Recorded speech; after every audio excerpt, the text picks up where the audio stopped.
resources? No, we are a brand new nation. So besides rules for Native Americans coming up, what rules should we have? Let me give you another one for trade. Who are we going to trade all these things with? And as you're writing trade down on your whiteboards, what exports do we already have established in the United States? We didn't get rid of them from when we were the British colonies. Fur trade.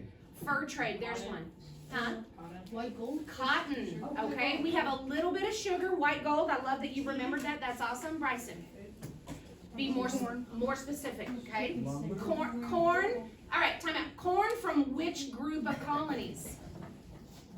We've got the wheat, the barley, the rye. The breadbasket. The breadbasket colonies were the middle colonies. Cotton is also known as what kind of crop? Ooh. Cash crop, right? And where are those cash crops? Which region? New England, middle, or southern? Middle. No. England. England. No, it's got to be by process of elimination. Which one? The southern colonies, right? And Brindley. Yep, we've got a little T.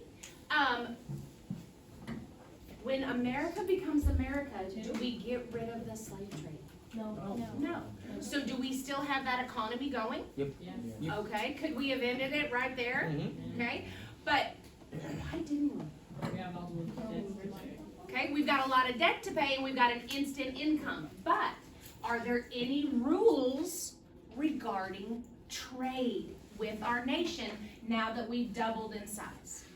No.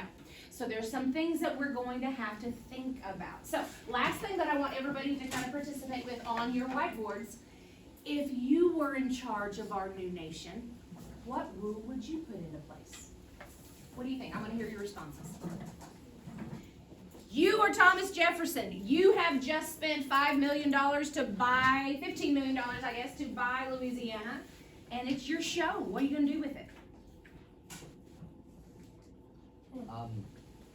Write it on your boards. I want to see. What do you think, Bryson? Liberty. Okay. Brindley, what's it? Call for what? Cats for everyone. Cat. Everyone should have a cat, right? I'm not hating that rule. What do you think, Alexis? I said like free the slaves. Okay, that's a great rule. If you set the slaves free in the American South, what happens to the cash crops? If there's nobody to grow the cash crops, what happens to your economy? It goes down. Okay. Is that a sword that Thomas Jefferson wants? Also, our third president that we're introducing today, he's a slave owner. Would that be his conflict of interest for him? Maybe so. What do you think, Caleb? Said no force purposes or smuggling. Okay. Boy, are we going to get into smuggling. Oh, wait till we get to the end of our unit in the 1920s and 30s. What do you got, Chloe?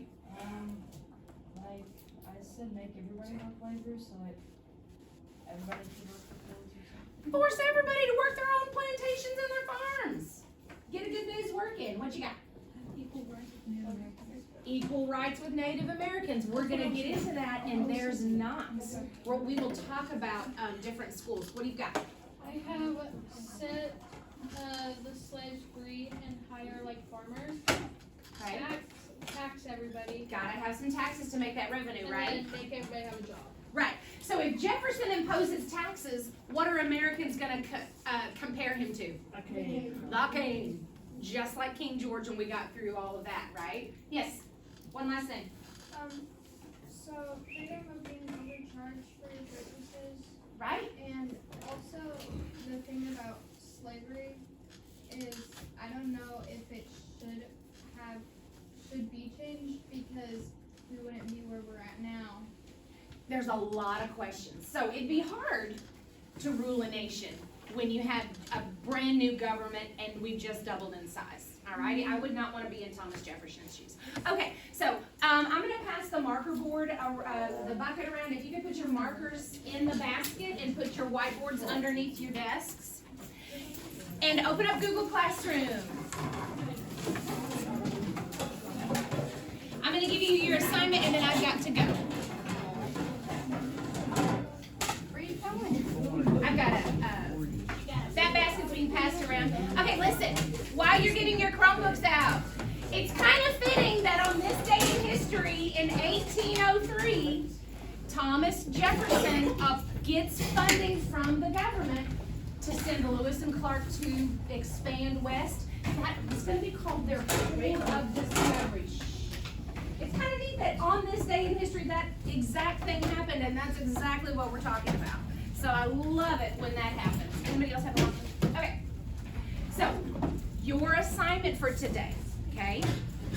I'm gonna have you open up your westward expansion notes. You're gonna go to slide 4 and 5. And I want you to write down this as class notes today, okay? You may not get to the second part of the assignment, because I was talking. Okay, so I want you to write down this slide of notes. You've got it at your Chromebook. I believe it's slide 4 and 5. All about the Louisiana Purchase. And if there's time, in Google Classroom, you also have this map. Watch what I do with this map, because there's 3 questions on a Google document that I want you to answer and turn in. It may happen today, it may not. Listen, but if you don't click on these buttons and change your map layers, it's not gonna, you're not gonna understand the question, okay? So once you get to this map, it's an interactive map. So you must be on 1790. If you're on 1850, it's gonna change the map. So click on 1790. You're gonna click on states and, please listen. You're gonna click on states and territories and show labels. See how the map is changing? You're gonna click on major cities. And you're gonna hit show labels.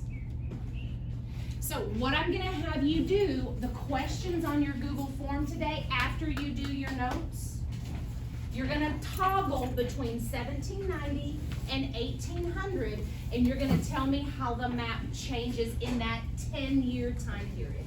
We are gonna use this westward expansion interactive map quite a bit through our next unit over